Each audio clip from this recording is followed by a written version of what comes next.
Graça e a paz do nosso Senhor Jesus Cristo aos irmãos da Igreja Batista Missionária em Quintino. Aqui um abraço de Verde e de Mônica aqui de São Paulo. Nós que tivemos o grande prazer de cultuar com vocês, de experimentar a comunhão dessa querida igreja há pelo menos 16 anos atrás. Ficamos muito contentes de nos dirigir a vocês neste domingo para falar sobre a igreja de Sardes, esse capítulo 3 do Apocalipse. E eu convido os irmãos a abrirem as suas Bíblias, então, no capítulo 3 e acompanhar essa leitura comigo. O anjo da igreja em Sardes escreva: Estas coisas diz aquele que tem os 7 Espíritos de Deus e as 7 estrelas. Conheço as obras que você realiza, que você tem fama de estar vivo, mas está morto. Fique vigiando e fortaleça o restante que estava para morrer, porque verifiquei que as obras que você realiza não são íntegras na presença do meu Deus. Lembre-se, pois, do que recebeu e que você ouviu. Guarde-o e arrependa-se. Se você não vigiar, virei como ladrão, e você de modo nenhum saberá em que hora virei contra você. Mas você tem aí em Sardes algumas poucas pessoas que não contaminaram as suas vestes. Elas andarão comigo vestidas de branco, pois são dignas. O vencedor será assim vestido de branco? De modo nenhum apagarei o seu nome do livro da vida. Pelo contrário, confessarei o seu nome diante do meu Pai e diante dos seus anjos. Quem tem ouvido, ouça o que o Espírito diz às igrejas. Antes de expormos o texto de Apocalipse que lemos, eu gostaria de convidar os irmãos a lançar o nosso olhar sobre o pano de fundo do livro de Apocalipse, para a gente entender as circunstâncias em que essa bela promessa foi feita. Em primeiro lugar, vale lembrar a motivação do apóstolo João ao escrever o livro de Apocalipse. Qual era o contexto? Ora, ele estava preso numa ilha, ele estava preso numa colônia penal. Não havia água potável naquela ilha, nem alimento. Essa ilha se chamava Patmos. E de maneira que os prisioneiros tinham que esperar que os romanos, seus carcereiros, levassem água e mantimento para a sua sobrevivência. E por que ele está preso? Ele está preso porque o imperador Domiciano, que reinou entre o ano 81 e 96 depois de Cristo, começou a exigir que todos os súditos do seu império o adorassem como Deus. Bem, isso não era muito fácil para os cristãos. Podia ser fácil para os demais. Mas como os cristãos não aceitaram essa ordem do imperador, então uma intensa perseguição levou muitos irmãos cristãos à morte ou à prisão. E o apóstolo estava preso ali exatamente por causa disso. Notem, irmãos, que a perseguição ela não apenas levava à morte, mas antes disso, os seus bens eram tirados, a fonte da sua renda era tirada, a sua família era escravizada. Então a perseguição ela se dava em vários níveis, começando com uma questão de alijamento, da sociedade, isolamento e separação, depois perdas materiais e até no final a própria morte. Era por isso que o apóstolo estava ali, por conta dessa perseguição ou a negativa de se ajoelhar e adorar o imperador romano como Deus. Portanto, o livro de Apocalipse a gente deve entender também como um livro pastoral. Ele traz uma mensagem de esperança aos cristãos. Que mensagem é essa? Olha, Jesus voltará. Ele julgará o mundo. Ele resgatará a sua igreja. Perseverem, creiam. Ele virá entre as nuvens com poder e grande glória. Ele é o Cordeiro. E nesse cenário, o Apocalipse foi escrito como uma forma de encorajar, né? Inspirado pelo Espírito Santo, uma forma de encorajar aquela comunidade cristã que estava sofrendo e buscava incentivar os irmãos a dar um testemunho a favor de Cristo, capacitando cada um a enfrentar aquela perseguição, exortando a cada um a continuar a caminhada da fé, para que eles pudessem permanecer fiéis a Cristo. Este livro também aponta para a profecia sobre o fim dos tempos, um tempo de apostasia, né? Onde a grandeza de Deus seria trocada pela grandeza do homem, da falta de amor, da perseguição à própria Igreja de Cristo. Ele aponta para o cuidado que devemos ter em permanecer fiéis a Cristo e apresenta as promessas vitoriosas para aqueles que perseverarem até o fim, chamando a estes de vencedores. Então, a começar pelo capítulo 2, né, o livro de Apocalipse começa nos apresentando 7 cartas ditadas diretamente a João por Jesus, inspiradíssimo pelo Espírito Santo, e elas são endereçadas a um conjunto de igrejas, chamadas Igrejas da Ásia Menor, né, ali no primeiro século do cristianismo. Que igrejas eram essas? Igreja de Éfeso, que a gente encontra aqui no capítulo 2, logo em seguida as igrejas de Esmirna, depois a igreja de Pérgamo, a igreja de Tiatira, a igreja de Sardes, que aqui a gente vê no capítulo 3, a igreja de Filadélfia e a última igreja, a 7ª igreja, chamada Igreja de Laodiceia. Para entender bem essa mensagem, vamos entender um pouco a estrutura dessas cartas, né? Então, como carta, nós temos a identificação do destinatário, logo aí no verso 1. Ela está endereçada a quem? Ao anjo da igreja em Sardes, né? O Espírito Santo diz a João, olha, escreva para o anjo da igreja de Sardes, entendendo que o anjo da igreja de Sardes seria o quê? A liderança espiritual daquela comunidade. Portanto, temos aí o destinatário. Depois, também temos quem é o remetente, porque está escrito assim, estas coisas diz aquele que tem os 7 Espíritos de Deus e as 7 estrelas. Né? É interessante porque a identificação desse remetente nós encontramos no capítulo 1, ali à altura do verso 17. Não tenha medo, eu sou o primeiro e o último, aquele que vive. Estive morto, mas eis que estou vivo para todo sempre, e tenho as chaves da morte e do inferno. Escreva, pois, essas coisas que você viu, e as que hão de acontecer depois destas. Quanto ao mistério das 7 estrelas que você viu na minha mão direita, e quanto aos 7 candelabros de ouro, as 7 estrelas são os anjos das 7 igrejas, e os 7 candelabros são as 7 igrejas. Então, Jesus se identifica a João e se identifica aquela igreja como sendo o remetente daquela carta. A terceira parte dessa carta é uma exortação, e a gente deve destacar algumas expressões interessantes aqui. A primeira delas é o verbo conhecer. Ele diz, eu conheço as suas obras, eu sei as obras que você realiza, né?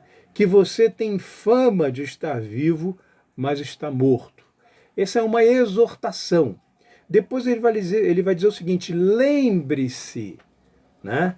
E depois ele vai concluir num quarto item da carta com uma promessa ao vencedor. Quem é o vencedor? Quem perseverar até o fim. em sua fé. E por último, uma advertência muito específica dizendo: quem tem ouvidos, ouça o que o Espírito diz às igrejas. Então, se a gente olhar o texto que nós lemos aqui, em Apocalipse capítulo 3, endereçado à igreja de Sardes, a gente vai separar aqui 5 imperativos que são verbos no formato de ordem, né? O primeiro é vigie, ser vigilante. Isso aqui é muito importante e tem a ver com a história da cidade de Sardes, como os irmãos já certamente tiveram a oportunidade de ouvir. Sardes era uma cidade considerada inexpugnável, uma cidade que estava acima de um platô, que tinha uma muralha considerada uma muralha muito forte. Seus habitantes acreditavam que eles estavam seguros dentro daqueles muros. Mas ela foi tomada 2 vezes. Primeiro pelo rei Ciro, o rei persa. E como é que ela caiu? Ela caiu porque Ciro fez um cerco à cidade, né? E durante esse cerco, à noite, um soldado resolveu sair da muralha, só que ele saiu por um buraco que havia exatamente no penhasco que entrava dentro da cidade. O soldado persa observou que havia um caminho, né, que era diferente de você derrubar os muros.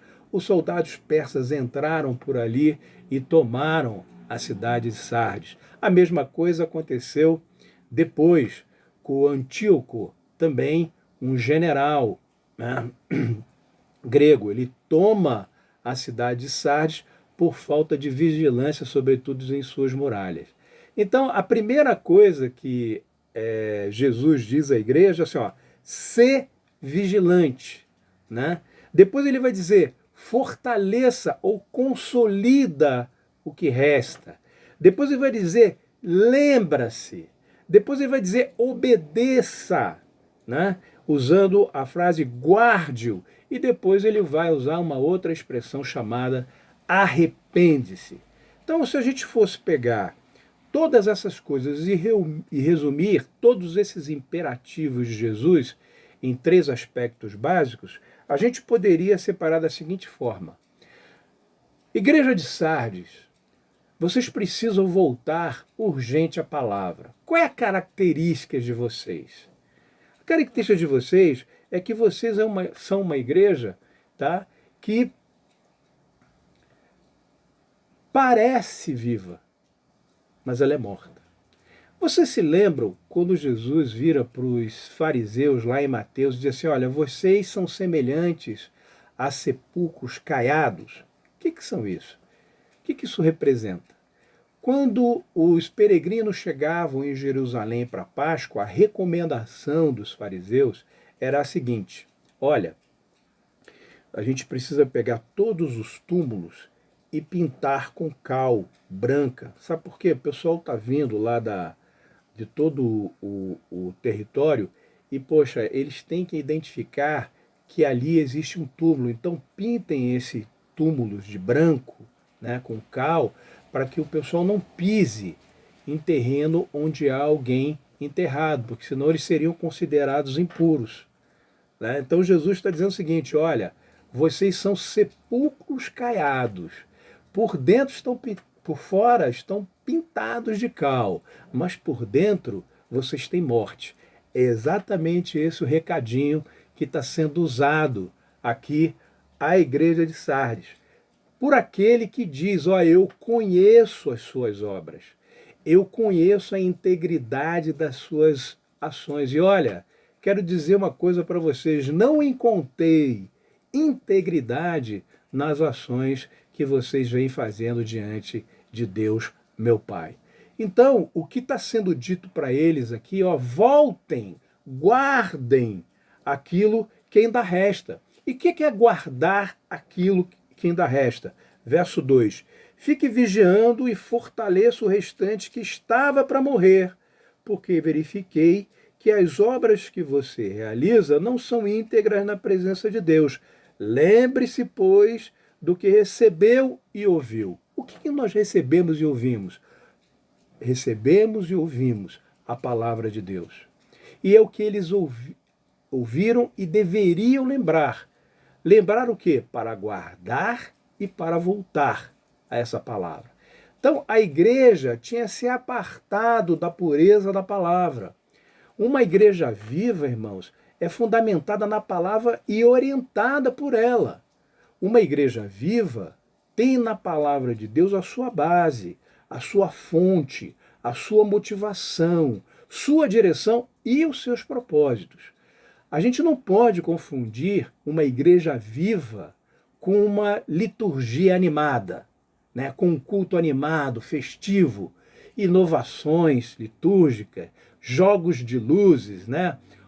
Nem com obras abundantes, dons carismáticos e nem milagres extraordinários. Uma igreja viva é aquela que é bíblica, é aquela que vive o evangelho na sua plenitude. Tá? E é isso que parece faltar à igreja de Sardes. Não podemos nos esquecer disso. Devemos voltar à palavra e viver uma igreja bíblica para que não sejamos mortos, sepulcros caiados, mas sim vivos, instrumentos vivos nas mãos de Deus. A segunda coisa importante que a gente pode resumir aqui, todos esses imperativos, é a volta à vigilância espiritual. Como eu disse, Sardes caiu porque não vigiou. A igreja em Sardes foi invadida e dominada 2 vezes porque se sentia muito segura e não vigiou. Jesus alerta essa igreja que se ela não vigiar, se ela não acordar, ele virá a ela como um ladrão. Virá à noite, de forma inesperada. Então nós precisamos vigiar e orar, porque os tempos são maus, as pressões são muitas, os perigos são sutis. Veja bem, irmãos, nós não encontramos aqui nenhum ataque do diabo sobre a igreja relacionado a uma heresia e nem a uma apostasia. O diabo não atacou a igreja de Sardes com perseguição e não com heresia, mas ele minou essa igreja com o mudanismo e pela solonência espiritual. Os crentes não estão sendo mortos pela espada no mundo, irmãos, mas pela amizade com o mundo. E isso é muito mais mortal do que a heresia aqui nessa igreja. Então, se vocês lerem de novo, vocês não vão encontrar aqui, como a gente encontra em outras cartas, apontamentos relacionados a heresias específicas. Algumas igrejas aqui, entre essas 7, estavam envolvidas com nicolaítas, que eram dominadores de mente.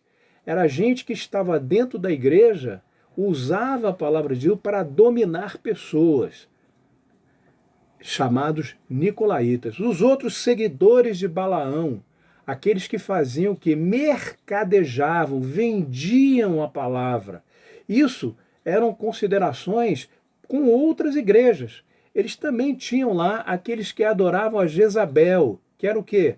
A idolatria. Há igrejas que tinham trono para Satanás.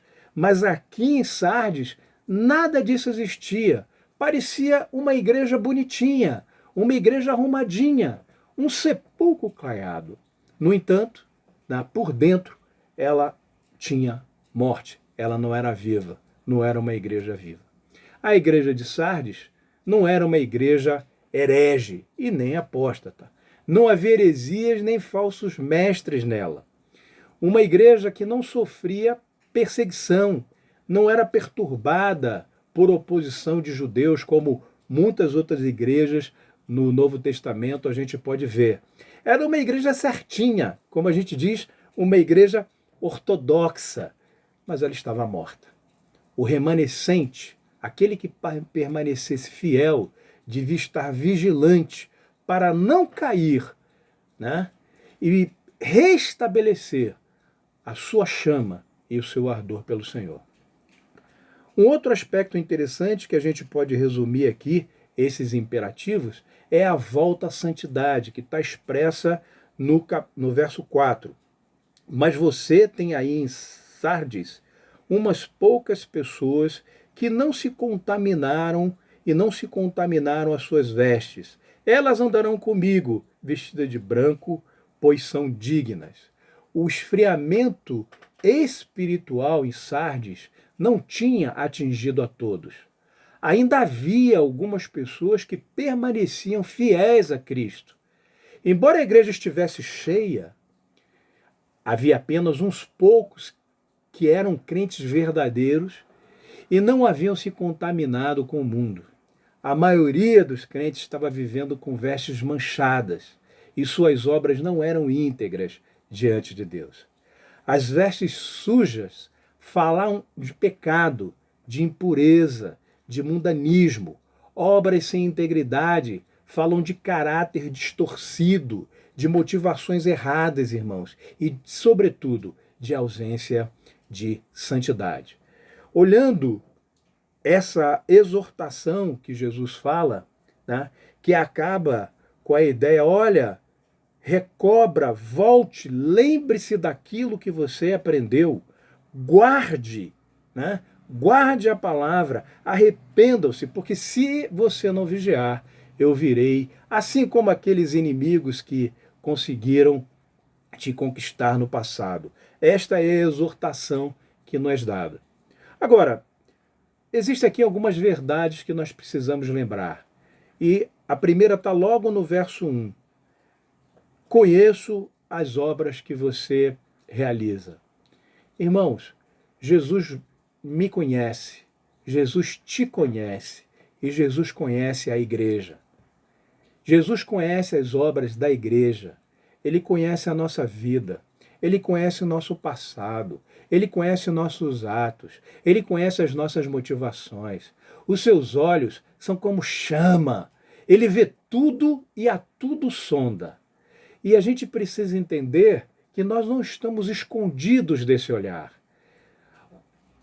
Vamos pedir a Deus para que Ele sonde o nosso coração e que não encontre em nós um caminho mau, mas que Ele veja em nós as motivações íntegras com a sua obra, para que a gente possa servi-lo em adoração e em perfeita dignidade, como ele coloca aqui no final do verso 4. Que sejamos, então, essas pessoas vestidas de roupas brancas. O segundo aspecto que eu quero chamar a atenção é que Jesus é o dono da igreja. Verso 1, né? Estas coisas diz aquele que tem os 7 Espíritos de Deus. Ele tem 7 Espíritos, ele tem 7 estrelas, que são as 7 igrejas. Ele tem o controle da sua igreja, ele tem o controle sobre a minha vida, ele tem o controle sobre a sua vida. As estrelas estão nas mãos de Jesus. A igreja pertence a Jesus. Ele controla a igreja. Ele tem autoridade e poder para restaurar a minha vida, a sua vida e a vida da igreja. Ele disse que a porta do inferno não ia prevalecer contra a sua igreja. Ele pode levantar a igreja das cinzas, assim como pode levantar a minha e a sua vida das cinzas. Sabe por quê? Ele tem todo o controle em suas mãos. Cristo, irmão, é o dono da igreja. Ele tem o cuidado com a igreja. Ele a exorta, ele a consola, ele a cura e ele também pode restaurá-la. Assim como ele exorta a mim através dessa palavra, ele me consola através dessa palavra, ele me cura através dessa palavra e ele me restaura através dessa palavra. É o poder do Espírito que a igreja usa para se levantar da morte, do sono, do mundanismo e largar todas essas coisas para servir a Deus com entusiasmo. Portanto, irmãos, o Espírito Santo é o espírito de vida para qualquer circunstância. Quando ele sopra, o homem morto e moribundo se levanta. Quando ele sopra, a nossa adoração formal, né, vazia, apenas nominal, passa a ter vida exuberante. Quando ele sopra, os crentes têm deleite na oração. Quando ele sopra, os crentes se derretem, o coração arde, né, quando ouvem a palavra.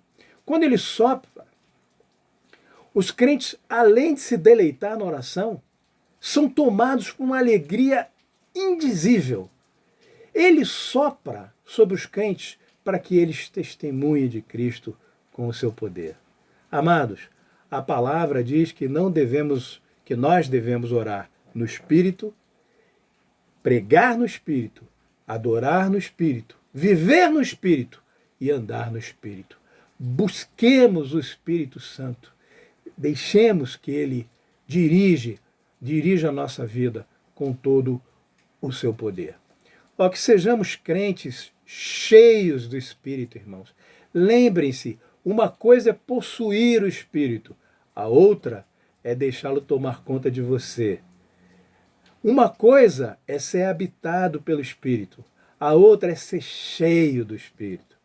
Uma coisa é ter o Espírito residente, a outra coisa é ter o Espírito presidente da sua vida, aquele que dirige os seus passos, aquele que te conduz.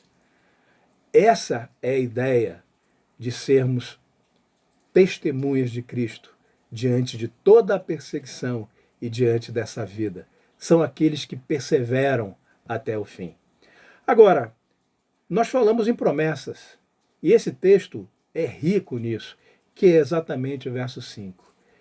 O vencedor será assim, vestido de branco, e de modo nenhum apagarei o seu nome do livro da vida. Pelo contrário, confessarei o seu nome diante do meu Pai e diante dos seus anjos. Quem tem ouvido, ouça o que o Espírito diz às igrejas. Meu irmão, quais são as promessas aos vencedores? Em primeiro lugar, santidade agora é garantia de glória no futuro. A maioria dos crentes ali da igreja de Sardes tinha contaminado as suas vestes, e isso tornou esse grupo de irmãos impuros pelo pecado. O vencedor receberia vestes brancas, símbolo de festa, irmãos, pureza, felicidade, vitória. Sem santidade, irmãos, não há salvação, porque sem santificação ninguém verá a Deus. Sem vida com Deus aqui, não há vida com Deus no céu. Sem santidade na terra, não há glória no céu. Esse aspecto é muito claro nesse versículo, tá? Porque não adianta a gente ter o nome no livro no rol de livros da igreja. Importa que o nosso nome seja escrito no livro da vida. Um aspecto interessante relacionado a essas vestes brancas é a seguinte: quando o povo vinha à adoração no templo, os mais pobres não tinham dinheiro para comprar roupas novas, porque é claro que quando eles se aproximavam do templo para a adoração do Senhor, eles gostariam muito, né, de ter uma roupa nova. Acontece com a gente, né? Eu não sei o quanto dos irmãos tem o mesmo sentimento, mas eu fui criado assim, a maioria da nossa geração. A ideia era o seguinte: quando você for à igreja, você tem que vestir a melhor roupa, né? Essa era a ideia, com aquela motivação de que a gente deveria se apresentar a Deus da melhor forma. E o que acontecia é que esses peregrinos saíam de cada parte do território em direção ao templo, que era o centro da adoração, e muitos eram pobres, não tinham dinheiro. Então eles não tinham peças de roupa, eles não tinham roupas brancas, porque era caro uma roupa branca. Então aqueles que eram ricos podiam sair da onde estavam, ir para o centro de adoração, chegar lá, tomavam banho, se purificavam, vestiam as vestes brancas e se apresentavam diante do templo, né? Com essa ideia de pureza. Vejam bem, irmãos, isso acabou, porque quando Jesus morreu por nós, o véu do templo se rasgou, né? E agora nós não precisamos nos apresentar a Deus com roupas novas e brancas. Nós nos apresentamos lavados pelo sangue do Cordeiro. Não é uma lavagem com água, mas uma lavagem sobre o nosso pecado, sobre a nossa condição de pecador. E isso sim transforma a gente de dentro para fora. Tornamos alvos, como diz o hino, muito mais que a neve, né? Então é por isso que João usa essa expressão, né? Nós vamos vestir roupas brancas de santidade diante de Deus. Por quê? Porque ele morreu por nós, deu o seu sangue por nós, e é por isso que agora não importa quanto dinheiro eu tenho, eu não preciso mais disso, eu não preciso ser rico para ter uma roupa branca e me apresentar diante de Deus. Eu me apresento diante de Deus com o meu corpo, a minha vida lavada com o sangue precioso de Jesus. O segundo aspecto aqui dessa promessa é que quem não se envergonha de Cristo agora terá o seu nome proclamado no céu por Cristo. É o que vemos aqui no verso 5. Quando uma pessoa morre, a gente, por lei, precisa ter lá o atestado de óbito. É como se tirasse essa pessoa da sua existência do livro dos vivos. Os nomes dos mortos não constam do registro dos vivos. O salvo, meu irmão, jamais será tirado do rol do céu. Aqueles que estão mortos espiritualmente e negam a Cristo nessa vida, não têm os seus nomes escritos no livro da vida. Mas aqueles que confessam a Cristo e não se envergonham do seu nome, terão seus nomes confirmados no livro da vida e os seus nomes confessados por Cristo diante do Pai. Ele vai dizer assim: Pai, olha aqui, olha esse irmãozinho, simples, te serviu com simplicidade a vida inteira. Ele não é um sepulcro caiado. Por dentro, ele é um servo teu. Né? Por dentro, ele é a expressão da glória de Deus, uma pessoa transformada pelo sangue de Cristo. Nós vamos ouvir isso, irmãos. Pela graça de Deus,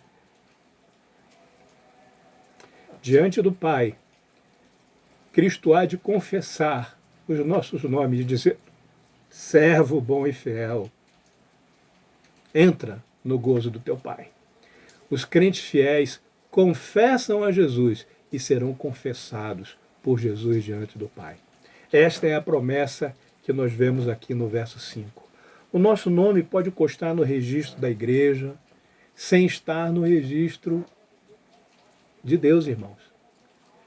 Ter apenas a reputação de estar vivo não é insuficiente.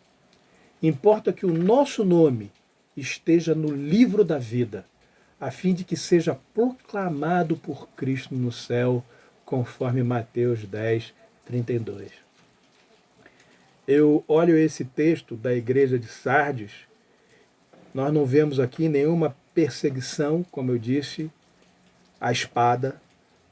Eu não vejo aqui nenhuma perseguição que levou os irmãos da igreja de Sardes à morte. Eu não vejo nenhuma heresia. Eu não vejo um ataque de falsos mestres, falsos profetas a essa igreja. Mas Jesus nos aponta que essa igreja apenas tinha fama de estar viva. Ela estava morta. E quando eu olho isso, eu me sinto desafiado. Desafiados, irmãos, a este caminho, a andar com perseverança, a andar com fé, não como os fariseus, que gostavam de mostrar-se nas praças em grandes orações, mas como um crente que olha para a sua missão, que persegue a todo dia estar cheio do Espírito, para que não seja encontrado morto diante da realidade, para que não deixe que o mundo entre na sua vida e, sobretudo, possa alcançar a promessa vitoriosa da santificação e justificação diante do nosso Pai. Eu queria te fazer essa pergunta essa noite. Está pronto para receber essa promessa? O que tem sido a sua vida? Qual tem sido a sua adoração? Você tem buscado essa adoração na plenitude do Espírito? Porque nós seguimos aquele que tem os 7 Espíritos, irmãos, isso é plenitude de Espírito. É isso que Jesus nos oferece. Ele nos oferece uma vida e uma vida abundante, uma vida junto ao seu trono da graça, uma vida viva e não uma vida morta, uma vida de explosão, uma vida de que o nosso coração arde em função daquilo que é a vida cristã. Cuidado, irmão, para não cair na sonolência da igreja de Sardes. Busque a Deus, busque o seu Santo Espírito, busque a santidade e como aquela igreja, né, permaneça firme, perseverando naquilo que Deus tem colocado como responsabilidade e ministério em sua vida. Que Deus possa nos abençoar, abençoar a Igreja Batista Missionária de Quintino e que nos ajude nesse tempo tão difícil, tempo de apostasia, tempo de heresias, né? Tempo em que doutrinas estranhas se difundem no nosso meio, que possamos continuar sempre perseverantes, como aquele povo, como a igreja de todo o Apocalipse, perseverantes, entendendo que precisamos ser testemunhas daquele que nos amou primeiro. E para concluir, eu não posso deixar de usar a mesma frase que Jesus usou nessa inspirada carta. Quem tem ouvidos, ouça o que o Espírito diz às igrejas. Que o Senhor, então, nos abençoe. Em nome de Jesus. Amém.